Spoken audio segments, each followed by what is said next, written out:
예, 안녕하세요. 반갑습니다. 황금세상에 오신 것을 환영합니다. 오늘은 2023년 3월 23일 목요일입니다.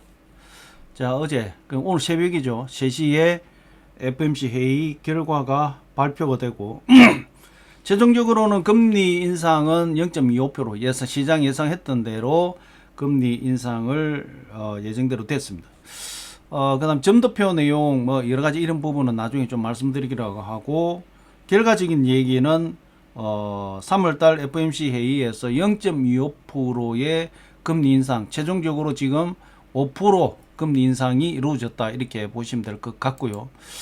나중에 점도표를 설명드릴 때에 좀 말씀드리는 걸로 하고, 자, 오늘 지금 좀 일찍 시작했습니다. 9시 22분인데 아직까지 국제 시세가 지금 현재 안 나왔기 때문에 국제 시세가 나오면 국내 시세가 나오면 국내 시 나중에 말씀드리기로 하고요. 자, 국제 시세부터 먼저 한번 점검하고 국내 시세는 건물에 좀 말씀드리도록 하겠습니다. 자, 골드입니다.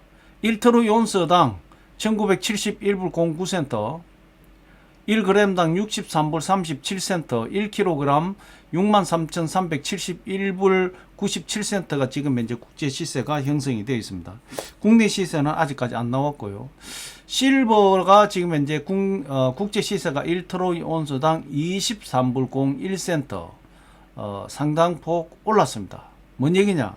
FOMC 회의 끝나고 나서 여러 가지 내용이 있었지만 결과적으로 유역장이 끝나고 난 이후에 골드 실버는 상당폭 큰 폭으로 상승했다 이렇게 보시면 될 것 같습니다. 그 이유는 이 어제 FOMC 회의 결과가 아니라 옐런 재무부 장관의 상원 의원 발언에서 나온 그 부분 때문에 전반적인 자산 시장은 하락세였는데 골드 실버 시장은 상승했다 이렇게 보시면 될 것 같습니다. 뭔 얘기냐? 미국의 뱅크런 상황이 옐런 재무부 장관의 발언 때문에 상당폭 안정적으로 돌아섰다가 상원 의원에서 그런 내용이 아니었다라는 내용이 밝혀지면서 발언이 나오면서 어제 자산 시장은 거의 하락세로 돌아섰다. 뭔 얘기냐? 뱅크런 사태가 지금까지도 진정되지 않고 있다. 이게 핵심인 것 같습니다. 자, 3일장 기준으로 보시면 아시겠지만 어제 유익장 끝나고 난 이후에 옐런 재무장관 발언이 나오면서 급등을 했습니다. 실버도 마찬가지입니다. 최근 들어서 가장 고점에 와 있는 어떤 그런 흐름이 이어지고 있다 이렇게 보시면 되고요. 어제 미국 증시는 3대 증시가 크게 하락을 했습니다. 그 다음에 달러 인덱스가 오늘 아침에 봐보시면 아시겠지만 큰 폭으로 지금 하락했다. 거의 101포인트, 102포인트도 무너진 어떤 이런 상황들이 오늘 아침에도 지금 현재 계속 지속되고 있다 이렇게 보시면 될 것 같고요. 자, 그 다음에 국채 수익률도 오늘 아침에 3.451 어제보다 상당히 많이 내려왔습니다. 어제가 3.590이었습니다. 상당폭 어제 국채가 10년물 수익률 떨어졌고 달러 인덱스도 큰 폭으로 떨어졌다 이렇게 보시면 되겠습니다. 결과적으로 달러가 떨어지고 국채가 떨어졌기 때문에 골드 실버는 반등할 수밖에 없다. 오히려 이제 실버가 크게 좀 치고 올라왔다 이렇게 보시면 될 것 같고, 오늘 아침에 원 환율이 1296원, 그 다음에 비트코인이 오늘 아침에 큰 폭으로 떨어졌습니다. 떨어졌다 다시 반등을 해서 지금 흐름이 이어지고 있는데, 결과적으로 어제 이제 자산시장 증시, 비트코인 이런 쪽은 다 하락을 했는데 가장 큰 원인이 아직까지도 뱅크런 사태가 계속 지속되고 있다. 이게 이제 확인이 되면서 어제 시장은 굉장히 많이 출렁거렸다. 그리고 오늘 아침에 계속해서 조금 회복하고 있지만 코인도 충격을 받았다 이렇게 보시면 될 것 같습니다. 최근 들어서 코인이 계속 상승을 했기 때문에 한번 조정받아서 또 반등할 여지는 충분히 있어 보인다 이렇게 보이고요. 뱅크런 사태가 오히려 지속된다는 의미에서 봐보면 코인 시장 그 다음에 골드 시장은 좀 더 상승할 여지가 있다 이렇게 보여지고요. 아까 말씀드린 이제 비트코인은 오늘 아침에 지금 현재 지금 시장이 27,400불인 27,415불 그 다음에 이더가 1,720불 정도의 지금 현재 흐름이 이어지고 있다. 이더도 1,800불대였죠. 1,800불대에서 하락해서 1,720불대고 비트코인도 28,000 뭐 중반대에서 27,400 거의 1,000불 가까이가 하락을 했다 이렇게 보시면 될 것 같고 어쨌든 뭐 비트코인은 꼬리를 말아서 지금 상승을 하는 이런 흐름이 이어지고 있고 달러 인덱스가 급격하게 무너졌죠. 무너지면서 오늘 아침에 102포인트도 지금 특거래 하고 있다 이렇게 보시면 될 것 같습니다. 반대로 골드 실버는 큰 폭으로 상승했다 이렇게 보시면 될 것 같습니다. 자, 3월달 FOMC 회의 결과 간단하게 정리를 좀 제가 좀 프린트를 했는데 요약해 보면 일단 0.25% 25bp 금리 인상을 했습니다. 결과적으로는 지금 현재 그 전체적인 이제 최종 금리는 이제 5% 기준금리가 5%대에 이제 도달했다 이렇게 보시면 되고 대차 대조표 축소는 하지 않겠다. 지금 현재 축소된 내용 이런 거는 안 한다. 그대로 대차 대조표 즉 긴축 정책은 그대로 끌고 간다 이렇게 얘기가 됐다고 보시면 되고 가장 큰 원인은 인플레이션은 무조건 2%대로 잡겠다. 이러한 이제 내용이었고 점도표에서 금리 인상 위원들이 금리 인상을 어디까지 할 거냐 점도표를 찍었는데 가장 높은 사람이 6% 가장 적은 사람이 5% 이미 5%는 이제 나왔죠. 5% 기준하면 동결입니다. 그런데 그 평균치 대다수의 흐름을 봤을 때 5.25% 최종적으로 금리는 5.25% 수준에서 마무리되지 않느냐 이렇게 보여지고요. GDP 성장이 올해 0.5%에서 0.4%를 본다라고 점도표가 나왔어요. 조금 빠졌다 이렇게 보시면 되고 실업률도 4.6%에서 4.5% 약간 내려앉을 것이다. 대신에 이제 그 인플레이션이 코어 PC 근본 물가 지수가 3.5%에서 3.6%를 올해 보고 있다 이렇게 점도표가 나왔습니다. 결과적으로는 실업률도 떨어지고 성장도 떨어졌는데 인플레이션은 올라갔다 이렇게 보시면 될 것 같습니다. 그래서 점도표 내용을 봐보면 성장은 조금 둔화된다. 실업률도 지금보다 조금 더 둔화될 것이다 이렇게 보는 거고요. 그 다음에 인플레이션은 좀 상승할 것이다 이렇게 보고 있는 것 같습니다. 이게 뭐 어제 FOMC 회의 내용의 이제 핵심 부분이고 이제 파월 연준 의장의 그 뒤에 이제 연설하고 기자들의 질문 그 답변 속에서 항상 이제 이게 핵심 회의 내용이지만 가장 이제 시장에 큰 영향을 주는 것이 파월 연준 의장의 연설하고 기자들하고 인터뷰 내용이죠. 자, 거기에서 시장이 많이 출렁거리는데 어제 이제 파월 연준 위원장이 뭐라고 얘기를 했냐면은 금리 인상은 조금 더 인상을 해야 되는데 데이터를 보면서 대처해야 될 부분이 있다. 특히 최근 들어서 은행 문제가 등장했기 때문에 금리 동결에 대한 부분을 감안을 해야 하는 상황이 왔다 이런 얘기입니다. 인정을 했습니다. 그러나 여전히 많은 위원들은 인상 쪽에 서포트를 하고 있다 이렇게 말을 했고 지금 연준에서 예상하고 있는 대로 흘러간다면 금리 올해 안에 금리 인하는 없다. 이 내용이 핵심이었다. 이렇게 보시면 되는데 매파적인 내용은 아닌 것 같아요. 전체적으로 봐보면 막 여러 가지 내용 있지만 항상 이제 파월 연준 항상 하는 얘기 중에 하나가 상황 데이터를 보고 대처할 것이다. 이 내용은 그대로 있는 내용이고 금리 인하하기 전에 금리 인상을 멈출 것이냐 말 것이냐 이거부터 먼저 결정을 해야 된다. 이런 내용이고 연착륙이 가능하다고 이제 파월 연준 의장은 지금 얘기를 하고 있습니다. 불확실성 늘어나기 시작했지만 파월 연준 의장 생각에 영향 줄 정도는 아니다. 경고는 지켜봐야 되겠지만 연착륙이 가능할 것이다. 이렇게 얘기를 했고 경기 침체는 예측하기 어렵다. 그래서 파월 연준은 시장을 좀 약간 달래는 듯한 그런 이제 발언이 나왔고요. 크레디트 스위스 은행이 인수된 것은 잘된 결정이다라고 이제 인정을 했습니다.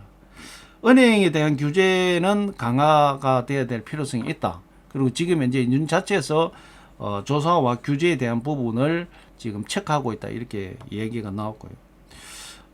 긴축 정책은 전통적인 지표에 보여지는 것보다 은행 대출 상황들을 보면 아직까지 긴축 정책이 은행에 많이 지금 작동을 하고 있다. 이런 얘기를 했습니다. 그래서 은행에 대한 여러 가지 이제 내용이 나왔는데, 이제 지금 기자가 뭐라고 질문했냐면은, 모든 예금을 커버해 준다는 그 부분에 대해서 어떻게 생각하냐 했는데, 이제 파월 연준 의장은 연준에서만 자기가 말만 하겠다. 연준 입장에서만 이야기를 하겠다. 이런 내용입니다. 예금주들의 자금을 지키기 위해서 최선을 다할 것이다. 그리고 예금주들은 그들의 예금이 안전하다고 생각을 해야 된다. 지금 뭐냐면 심리전이거든요. 이 뱅크런 자체가. 그래서 너무 거기에 불안해하게 되면 어떠한 튼튼한 은행도 뱅크는 일어날 수 있다. 이런 내용입니다. 그래서 안전하니까 안전하게 생각해라. 이런 내용이고 금융 신용 경색에 대한 위험성은 이미 예상된 시나리오 안에 있었다. 이런 내용이 어제 발표가 됐습니다. 그 다음에 이제 은행에 이제 200조 달러 풀린 것에 대해서 은행에 지금 풀리는 유동성은 시장으로 안 들어갈 거다. 일시적인 유동성 공급이지 평생 유동성 공급이 아니다. 이렇게 발언을 했습니다. 그래서 제가 어제도 이 말에 대해서 이제 언급한 것 같은데 지금 은행에 지원한 200조 달러는 일반인들한테 일반 이 부분으로 흘러가지 않는다. 이런 내용이다. 이렇게 보시면 될 것 같고요. 인플레이션이 계속 진행 중인데 좀 약간 그러니까 3월 달에 좀 괜찮을 수밖에 없는 게 주거비는 확실히 내려가고 있다. 단 이제 서비스 쪽이 이 인플레이션 조금 올라가고 있는데 구체되는 인플레이션은 확실히 내려오고 있다. 전반적으로는 지금 인플레이션이 지금 내려오고 있다라고 그렇게 보고 있는 것 같습니다. 그다음에 긴축에 대한 부분은 굳이 금리 인하를 안 하더라도 자연스러운 신용 경색이나 여러 가지 방법으로 시장의 긴축 정책이 진행될 수 있다. 이렇게 이제 얘기를 했는데 그렇게 매파적으로는 강한 발언이 없었어요. 그런데 어제 이 FOMC 회의가 끝나고 나서 그냥 곤두박질 쳤죠. 예. 뭔가 뭐 때문에 이러지? FOMC 회의 내용은 특별하게 시장이 충격파가 없는 내용이 있는데 뭔가 어제 이제 옐런 재무부 장관이 상원 청문회에 나와가지고 뭐라고 얘기했냐? 자, 모든 모든 금액을 은행에서 은행에 예금되어 있는 모든 금액을 정부에서 어떻게 그거 다 보장을 해줄 수 있느냐? 이건 이제 상원에서 질문을 한 겁니다. 제가 월요일 날 그랬죠. 옐런 재무부 장관 발언 때문에 상당히 조금 이제 안정적으로 돌아가는 것 같다. 뭔 얘기냐? 뱅커런에 오는 어떤 그런 상황에서 옐런 재무부 장관이 아주 원칙적인 얘기를 한 거예요. 정부에서 대비를 하고 있다. 거기에 대한 100% 대비를 하고 있다. 이렇게 얘기를 했는데 그 100% 대비가 100% 예금을 커버해 준다는 걸로 시장 읽어낸 거죠. 그래서 상원 의원들이 어제 출석을 시켜가지고 이 뭔 소리냐, 어떻게 정부에서 예금을 갖다가 다 커버링 해줄 수 있느냐, 그게 아니다, 그런 의도의 발언이 아니었다, 이 내용이 나오면서 어제 자산시장은 다시 곤두박질 쳤습니다. 왜? 지금 결과적인 얘기지만은 뱅크런이 아직까지 이 잠이 들지 않고 있다는 거죠.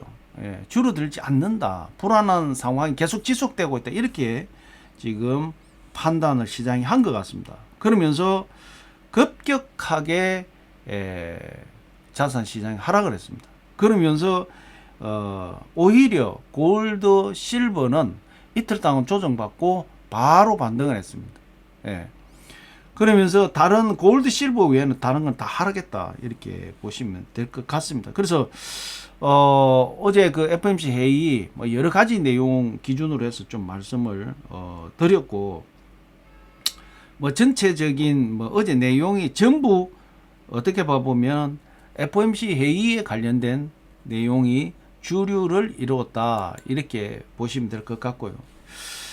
대외적인 여건에서 봐보면 이제 러시아 우크라이나 지금 전쟁에서 드디어 우크라이나가 전장에 이제 최전선에 서방 무기들이 공급이 되면서 기갑 부대들이 그냥 훅 쓸고 다닌답니다. 그래서 이미 돈바스나 뭐 이런 쪽에서는 러시아 지금 퇴각을 준비를 하고 있는 모습들이 보여지고 있다. 그리고 이 서방 무기가 들어오면서 이 기갑 부대들이 완전히 전선을 장악하는 어떤 이런 상황. 그래서 지금 크림 반도 쪽으로 다 철수를 하는 것 아닌가, 이런 예상이 나오고 있습니다. 그래서 지금 러시아 쪽은 크림 반도 쪽에 이제 진지를 구축하고 방어 자세를 가지고 있다, 이렇게 지금 보도가 나오고 있고, 바흐무트 지역은 지금 그쪽, 특히 바흐무트 지역에 러시아는 전력을 집중해가 있는 상황에 다른 쪽을 툭 치니까 그냥 싹 무너진다는 거죠. 그래서 그런 어떤 내용들이 지금 현재 정보가 흘러 들어오고 있습니다. 그래서 곧 아마 3월달 봄, 3월 이제 다 지나가죠. 우크라이나의 공격이 시도될 것 같다, 러시아는 철저하게 무너질 것 같다, 이런 소식이 들리고 있습니다. 자, 오늘은 FOMC 회의 기준으로 해서 중심으로 해서 말씀을 드렸고, 잠시만요, 국내 시세가 지금 나왔는지 체크해 보겠습니다.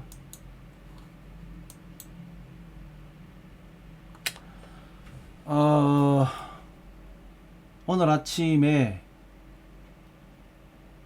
국내 시세가 아직 안 나왔네요. 아직까지 국내 시세가 안 나왔습니다. 자, 어쨌든 오늘은 어제 FOMC 회의를 기준으로 해서 말씀을 드렸고, 골드, 실버는 오히려 좋은 영향이 올 가능성이 많다. 지금 뱅크런 사태가 계속 연장되는 어떤 흐름이 보여졌기 때문에 오늘 옐런 재무부 장관의 발언이 지금 아시아 시장, 유럽 시장에 어떤 영향을 끼칠지 한번 봐야 될 것 같고, 어제 미 증시 옐런 재무부 장관의 발언이 나오면서 물론 뭐 얼마 그 발언 나오고 난 이후에 증시가 하락하고 뭐 여러 가지 내용, 달러도 꺾이고 그다음에 국제 수익률도 떨어지고 뭐 이런 내용이 있었는데 그 장 후반부에 이제 발표가 됐기 때문에 오히려 오늘 저녁에 미국 증시를, 미국 시장을 잘 봐야 되겠다, 이렇게 보여집니다. 자, 2023년 3월 23일 목요일 골드, 실버 시황은 FOMC 회의 내용, 파월 연준 의장의 발언, 그 다음에 옐런 재무부 장관의 발언 등을 기준으로 해서 좀 말씀을 드렸습니다.